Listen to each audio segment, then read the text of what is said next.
오늘 하나님께서 우리에게 주시는 말씀 다 함께 보시겠습니다. 누가복음 8장 40절부터 56절 마지막 절까지 말씀이 되겠습니다. 누가복음 8장 40절부터 56절 말씀 제가 봉독하여 드리겠습니다. 예수께서 돌아오심에 무리가 환영하니 이는 다 기다렸음이라. 이에 회당장인 야이로라 하는 사람이 와서 예수의 발 아래에 엎드려 자기 집에 오시기를 간구하니 이는 자기에게 12살 된 외딸이 있어 죽어가미러라. 예수께서 가실 때 우리가 밀려들더라. 이에 12해를 혈루증으로 앓는 중에 아무에게도 고침을 받지 못하던 여자가 예수의 뒤로 와서 그의 옷가에 손을 대니 혈루증이 즉시 그쳤더라. 예수께서 이르시되 내게 손을 댄 자가 누구냐 하시니 다 아니라 할 때 베드로가 이르되 주여 무리가 밀려들어 미나이다. 예수께서 이르시되 내게 손을 댄 자가 있도다. 이는 내게서 능력이 나간 줄 알미로다 하신대 여자가 스스로 숨기지 못할 줄 알고 떨며 나와 엎드려 그 손댄 이유와 곧 나은 것을 모든 사람 앞에서 말하니 예수께서 이르시되 딸아 내 믿음이 너를 구원하였으니 평안히 가라 하시더라. 아직 말씀하실 때 회당장의 집에서 사람이 와서 말하되 당신의 딸이 죽었나이다. 선생님을 더 괴롭게 하지 마소서 하거늘 예수께서 들으시고 이르시되 두려워하지 말고 믿기만 하라. 그리하면 딸이 구원을 얻으리라 하시고 그 집에 이르러 베드로와 요한과 야고보와 아이의 부모 외에는 함께 들어가기를 허락하지 아니하시니라. 모든 사람이 아이를 위하여 울며 통곡하며 예수께서 이르시되 울지 말라. 죽은 것이 아니라 잔다 하시니 그들이 그 죽은 것을 아는 고로 비웃더라. 예수께서 아이의 손을 잡고 불러 이르시되 아이야 일어나라 하시니 그 영이 돌아와 아이가 곧 일어나거늘 예수께서 먹을 것을 주라 명하시니 그 부모가 놀라는지라. 예수께서 경고하사 이 일을 아무에게도 말하지 말라 하시니라. 아멘. 9월 달 벌써 두 번째 수요일을 맞습니다. 코로나19 확산 추세에 저희가 수요 예배조차 모이지 못하고 영상으로서 함께 예배를 드리고 말씀을 나누게 되었습니다. 오늘 우리가 읽은 본문 말씀은 누가가 전하는 예수님의 행적을 통해서 믿음이 얼마나 중요한 것인지에 대한 교훈이 담겨져 있습니다. 믿음은 바라는 것들의 실상이요 보지 못하는 것들의 증거다. 히브리서 우리가 잘 아는 11장 1절에 정의되어져 있는 믿음에 대한 말씀입니다. 어떤 일에 대해서 우리가 구체적인 바람을 가지고 소망을 가지고 하나님 앞에 살아가는 일이 얼마나 중요한 일인지 우리에게 교훈하고 있습니다. 이 어려운 시기에 저는 여러분들이 하나님을 향한 절대적인 믿음으로 든든히 설 수 있기를 주의 이름으로 간절히 축원하고 또 권면하고 싶습니다. 예수님께서 항해를 하실 때 갈릴리에 큰 광풍이 일었습니다. 유라굴로라고 흔히 불리는 광풍이 일어났을 때 제자들이 혼란스러워했습니다. 그 어려운 현실을 모면하기 위해서 어떤 노력을 기울였는지 성경이 자세하게 기록하고 있습니다. 살기 위해 몸부림친 거죠. 그런데 주목할 사실은 예수님께서 그 풍랑 가운데서도 주무셨다고 하는 겁니다. 믿음은 이처럼 우리에게 인생의 삶의 질을 달라지게 할 만큼 지대하고 큰 삶의 능력이 된다는 사실들을 여러분들이 인식할 수 있어야 합니다. 저는 이 한 가지 이야기들을 늘 묵상하면서 여러 가지 주변의 마음을 빼앗기고 혼란스러운 상황이 오거나 힘이 들고 어려운 상황들이 오면 그때 당시의 상황으로 다시 돌아가서 제 삶의 문제들을 다시 한번 바라보는 노력들을 합니다. 그래, 아무리 풍랑이 일어도 이 문제를 바라보시는 주님의 시각은 우리와는 완전히 다를 것이다 라는 사실에서부터 출발을 해봅니다. 주님이라면 이 상황과 문제들을 어떻게 이해하실까? 이렇게 묻습니다. 그러면 상황들이 다시 보이기 시작합니다. 평안을 누릴 수 있게 됩니다. 코로나19로 여러 가지 절망적인 현실의 문제들이 있습니다. 마치 큰 광풍을 타고 우리 인생의 모든 것을 삼킬 만한 그런 집채만한 파도로 몰려드는 그런 두려움 상황이 있을 겁니다. 그러나 그럼에도 불구하고 우리는 이럴 때일수록 하나님을 더욱 의지하고 믿는 믿음으로 서야 될 줄로 믿습니다. 오늘 우리가 읽은 본문에서 두 사람의 믿음에 대한 이야기들을 살펴볼 수 있습니다. 첫 번째는 회당장 야이로이고 두 번째는 혈루증을 앓고 있었던 여인입니다. 회당장 야이로는 12살 된 사랑하는 딸이 거의 죽게 될 상황에 이르러서 예수님에 관한 소식을 듣고 예수님을 찾아 나섰습니다. 자기 딸에게 무엇인가를 해주기를 바라는 마음에서 예수님을 모시고 가기를 원했던 겁니다.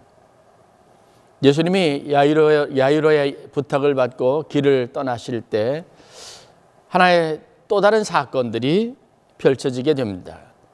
그때 무리에 둘러싸여서 야이로의 집으로 향하던 예수님에게 한 능력이 나가서 한 여인이 고침을 받은 겁니다. 이 여인은 혈루증을 앓은 여인이었습니다. 그 여인의 옷가지만 만져도 나을 것이라고 하는 생각을 가지고 예수님의 옷가지를 만졌고 예수님은 스스로 자신 안에 있는 이 치유의 능력이 누군가에 이르렀다는 사실들을 깨닫게 된 거죠. 그리고 이 여인에 관련된 이야기가 공개적으로 드러나고 예수님과 이 여인의 대화가 이루어집니다. 딸아, 내 믿음이 너를 구원하였다. 베드로조차도 사람들이 밀치면서 신체적인 접촉이 일어난 것이라고 예수님께 대답을 했습니다. 여기에 우리가 가지고 있는 인간적인 연약함의 문제가 있습니다. 야이로의 딸을 살릴 때도 마찬가지고 하나님의 역사는 영적인 일입니다. 영적이라고 하는 것은 우리에게 보통 인간이 육체적인 어떤 감각으로는 알 수 없는 신비한 세계에 관련된 것입니다. 하나님은 이 영적인 것에 통제력을 가지시고 영적인 세계의 주관자가 되신다는 사실들을 우리에게 교훈하고 있습니다. 사실 이것을 우리가 믿음으로 삼을 수 있어야 합니다. 하나님은 우리가 보이지 않는 그곳에 존재하시고 우리가 볼 수 없는 그곳에서 하나님은 통제력을 갖고 그분의 능력과 계획을 따라 역사하신다는 이 믿음을 여러분 가지실 수 있기를 주의 이름으로 간절히 축원합니다. 여인은 나음을 입었습니다. 그가 가지고 있는 믿음을 따라 하나님께서 역사하신 겁니다. 예수님께서 어떤 두드러진 행위를 한 것도 아니었지만 사람들이 알 수 없는 은밀한 순간에 예수님에게 있는 능력이 그 옷을 만진 여인의 삶에 구체적인 치유의 행위를 시작하고 오랫동안 혈루증을 앓았던 이 여인이 고침을 받게 되었다고 하는 사실입니다. 그 일이 있고 난 다음에 예수님은 행렬들과 같이 회당장 야이로의 집에 갔습니다. 이미 갔을 때 야이로의 딸이 죽었다는 사실들을 알게 됩니다. 여기서 또 한 가지 놀라운 사실들을 우리가 발견하는데 모든 사람들은 이 아이가 이미 죽은 것으로 생각하고 더 이상 사람의 힘으로 무엇인가 할 수 없다는 사실들을 받아들이고 있었습니다. 회당장 야이로도 예수님을 모시고 갔지만 자신이 할 수 있는 모든 일, 또 자신이 모시고 온 예수님이 할 수 있는 일은 더 이상 없다라는 판단 가운데 있었다는 겁니다. 그때 예수님의 말씀이 우리가 귀를 기울일 말씀입니다. 울지 말라, 이 아이가 죽은 것이 아니라 잔다. 그 누구도 생각하지 못했던 관점에서 예수님께서 거기에 모여있는 많은 사람들에게 야이로에게 말씀하신 겁니다. 이 아이가 죽은 것이 아니라, 그러니 슬퍼하지 말라는 겁니다. 이 아이는 자고 있다라고 예수님께서 말씀하셨습니다. 그리고 이어지는 성경 말씀에 이 아이가 다시 살아나서 회복되는 과정을 성경은 이렇게 기록합니다. 55절에 그 영이 돌아와 아이가 곧 일어나거늘. 혼이 떠났을 뿐입니다. 영이 떠났을 뿐입니다. 그런데 예수님께서 말씀하시자 그 영이 떠났던 영이 이 아이에게 다시 돌아오게 된 겁니다. 우리에게 있어서 시각적인 신비가 있습니다. 영적인 감각이 있습니다. 이 감각을 회복하고 우리가 전혀 다른 세계를 바라볼 수 있도록 우리를 인도하는 힘이 있는데 그것이 바로 믿음입니다.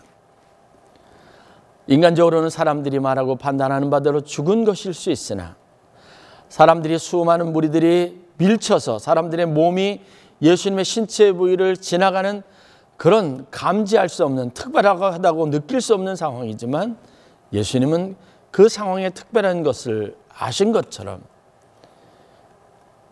모든 사람들, 수많은 사람들 중에 우리에게 당한 일, 우리가 가지고 있는 삶의 문제들, 우리의 그 문제가 우리 삶에 가져다주는 특별한 어떤 교훈들, 어떤 특별한 메시지를 하나님은 아신다라는 사실들을 우리가 믿음으로 받아들일 수 있어야 합니다. 세상적으로는 죽음이 모든 것이 다 마침이 되고 끝나는 순간일 수 있지만 예수님에게 그것은 한낮 잠들어 있는 것, 자는 것뿐이라는 사실들에 대한 사실도 우리가 알 수 있어야 합니다. 예수님께서는 부활을 말씀하실 때 잠자는 자들이 다시 일어나는 것이라고 말씀하셨습니다. 예수님이 그 모범이 되셨습니다.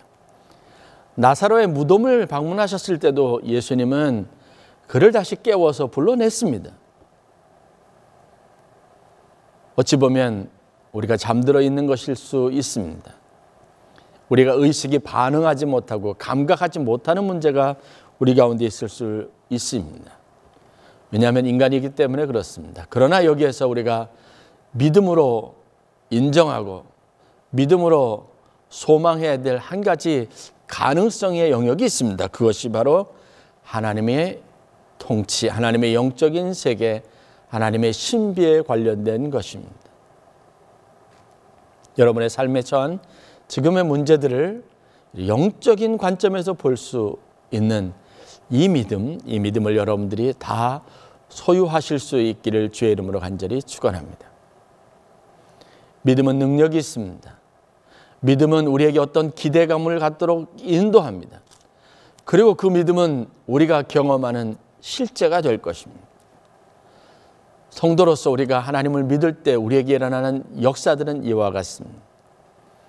단지 하나님 앞에 믿음을 가지고 하나님이시니까 그렇게 할 수 있다고 여겨져서 우리가 보지 못하고 경험해 보지 못하고 알지 못했던 우리의 시각 너머에 있는 그 영적인 일들에 도전할 때, 소망과 미래를 그것에 둘 때 하나님은 그것을 실제하는 우리의 삶의 결과, 열매들로 응답하실 것이라는 이 사실을 믿음으로 삼고 여러분들이 오늘도 승리하는 삶을 살아가실 수 있기를 주의 이름으로 간절히 축원합니다. 단지 우리가 낙심한 마음을 일으킬 필요가 있습니다. 그래서 여러 가지 힘이 들고 어려울 때 우리는 하나님 앞에 나아가 기도합니다. 때로는 성경에 눈을 가지고 가서 하나님의 말씀에 주목하고 그 말씀이 주는 우리 영적인 교훈들을 눈으로 담습니다. 또 목사님의 설교 말씀을 듣거나 성경의 메시지와 관련된 여러 가지 다양한 교훈들을 메시지로 접하는 그런 시간들을 갖기도 합니다. 이 모든 노력들은 우리가 믿음이 있기 때문에 하는 일들, 믿음으로 하는 일들이라는 사실을 알아야 합니다. 아주 단순한 것 같지만 12회를 혈루병을 앓았던 이 여인이 예수님의 옷자락이라도 만져야 되겠다고 결단해서 일어나서 그 무리를 뚫고 예수님에게 다가가는 것과 같은 일이 됩니다. 회당장의 신분으로 있으면서도 사람들의 시선을 의식하지 아니하고 딸을 살려야 되겠다고 하는 그 한 가지 마음으로 예수님을 찾아갔던 야이로의 결단과 같은 것이기도 합니다. 여러분들이 믿음으로 하는 일이 무엇인가 있어야 합니다. 하나님께 기대는 마음으로 여러분들이 생애로 삶의 결단으로 무엇인가를 시도하는 노력들이 끊임없이 있어야 합니다. 그렇다면 영이신 하나님께서 우주 만물을 섭리하시고 그 가운데 역사하셔서 모든 것을 새롭게 하시는 하나님께서 여러분의 삶 속에 찾아와서 그분의 능력으로 역사하실 것이고 그분이 가지고 있는 실질적인 인생의 능력을 통해서 여러분들의 삶을, 여러분들의 바람과 기도를 채우실 것이고 응답하여 주실 것이라고 믿습니다. 그냥 앉아만 있지 마십시오. 믿음을 가집시오. 그 믿음은 여러분들에게 모든 바람이 실제가 되게 하는 힘이 있습니다. 우리가 보는 것과 하나님이 보는 것 사이에 차원이 다른 그런 문제들이 있습니다. 우리의 차원과 한층 높은 차원에서 우리의 인생을 섭리하시는 하나님 앞에 나아가 여러분들이 그분의 도움과 위로와 축복과 하나님이 또 여러분들에게 주시는 모든 능력을 소유하시는 귀한 은혜가 여러분들 가운데 있기를 바랍니다. 앉아만 있지 마시고 절망만 하지 마시고 하나님을 붙잡고 하나님의 이름의 소망을 가지고 주님 앞에 담대히 나아가시기를 주의 이름으로 간절히 축원합니다. 주님을 깨우십시오. 주님의 옷자락을 만지십시오. 주님을 여러분의 삶의 현장으로 모시고 가십시오.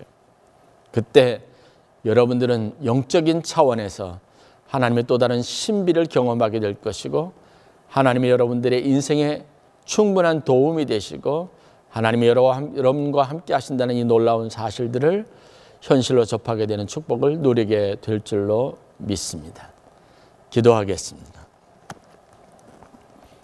오늘도 저희들 삶 속에 역사하시고 또 저희들을 통해서 영광을 받으시는 하나님 감사합니다.